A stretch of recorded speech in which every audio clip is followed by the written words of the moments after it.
আসসালামু আলাইকুম সুপ্রিয় ভিউয়ার্স। বেশ কিছুদিন হলো আমি আমার বাসার ছাদে এই জেনেটিক ব্র্যান্ডের 100 ওয়াটের মনো প্যানেলটি ইনস্টল করেছি। তো আপনারা হয়তো জানেন এর আগে আমি 30 এম্পিয়ারের আমার রহিমাফুজ ব্যাটারিটি চার্জ করার জন্য 60 ওয়াটের প্যানেল ব্যবহার করতাম। তো আজকে 3 গুণেরও বেশি প্যানেল ব্যবহারে আমি কী সুবিধা পাচ্ছি সে বিষয়ে আমি আপনাদেরকে বিস্তারিত তথ্য তুলে ধরার চেষ্টা করব। আরেকটা কথা, আজকে দেখতে পাচ্ছেন আবহাওয়াটা খুবই খারাপ, কোনো রোদ ওঠেনি। এই আবহাওয়ায় আমাদের এই জেনেটিক প্যানেলটি কেমন পারফরমেন্স করছে সেই বিষয়ে আমি আপনাদেরকে কিছু তথ্য তুলে ধরার চেষ্টা করব। চলেন বেশি কথা না বাড়িয়ে প্রথমে আমরা এই প্যানেল থেকে এই ওয়েদারে কেমন এম্পিয়ার পাচ্ছি সেটা দেখে আসি। প্রথমে এম্পিয়ার মোডে সেট করে দিচ্ছি এবং আমরা লোড কানেকশন দেব। দেখতে পাচ্ছেন 1.92 এম্পিয়ার পাচ্ছি, অর্থাৎ এই আবহাওয়ায় আমাদের প্যানেল 1.92 এম্পিয়ার দিচ্ছে।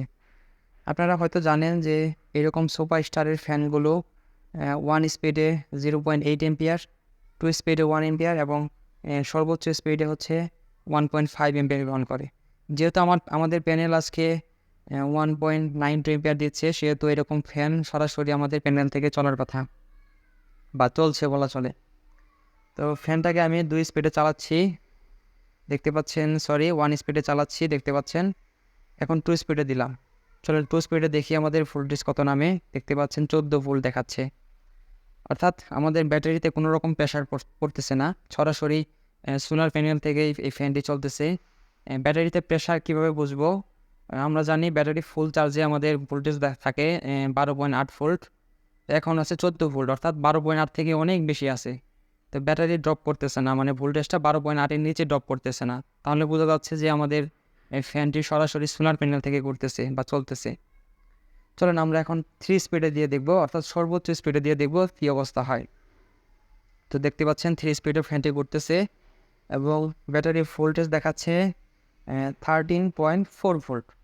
এক্ষেত্রেও বোঝা যাচ্ছে যে আমাদের এই ফ্যানটি সরাসরি প্যানেল থেকেই গ্রহণ করতেছে, কারণ ব্যাটারির ভোল্টেজ আমরা জানি 12.8 ভোল্ট। এর নিচে আসলে আমাদের এই ফ্যানটি ব্যাটারি থেকে চার্জ গ্রহণ করত। আগে যখন আমি 60 ওয়াটের প্যানেল ব্যবহার করতাম তখন হতো কি, আমার 60 ওয়াট প্যানেল থেকে দেখা যেত যে 0.8 বা 1 এম্পিয়ার আসতো এরকম আবহাওয়ায়। সেক্ষেত্রে ব্যাটারির উপর প্রেশার দিত, অর্থাৎ ব্যাটারি ভোল্টেজটাকে 12.6-এ নিয়ে যেত বা 12.5-এ নিয়ে যেত। তো সেক্ষেত্রে ব্যাটারির উপর চাপ পড়তো, বাকি যে তার এম্পিয়ারটা প্রয়োজন সেটা ব্যাটারি থেকে সে গ্রহণ করতো। আর বর্তমানে 100 ওয়াটের প্যানেল লাগানোর পর এই ফ্যানটি সরাসরি আমাদের প্যানেল থেকেই এম্পিয়ার গ্রহণ করতেছে, অর্থাৎ ব্যাটারিতে কোনো চাপ পড়তেছে না। চলেন আমরা এখন প্যানেল থেকে সরাসরি আমাদের ফ্যানটি চালিয়ে দেখাবো। এজন্য আমি এখানে আমার সোলার থেকে আসা 2টা লাইন খুলে নিব এবং ফ্যানের সরাসরি কানেকশন দেব সোলারে। দেখতে পাচ্ছেন আমি এই ফ্যানটি কানেকশন দিচ্ছি, নেগেটিভ অ্যাড করলাম এবং পজিটিভ অ্যাড করব। একটু সমস্যা হচ্ছে এক হাতে ভিডিও করতে, ধৈর্য সহকারে ভিডিওটি দেখতে থাকেন। এই তো আমি অ্যাড করে দিলাম, দেখতে পাচ্ছেন আমাদের ফ্যানটি ঘুরতেছে। তো ভিডিওটি হয়তো বোঝা যাচ্ছে না, কিন্তু ফ্যানটি ব্যাটারি থেকে যেমন স্পিডে চলে ঠিক সেম স্পিডে চলতেছে বা তারও বেশি হয়তো স্পিডে চলতেছে।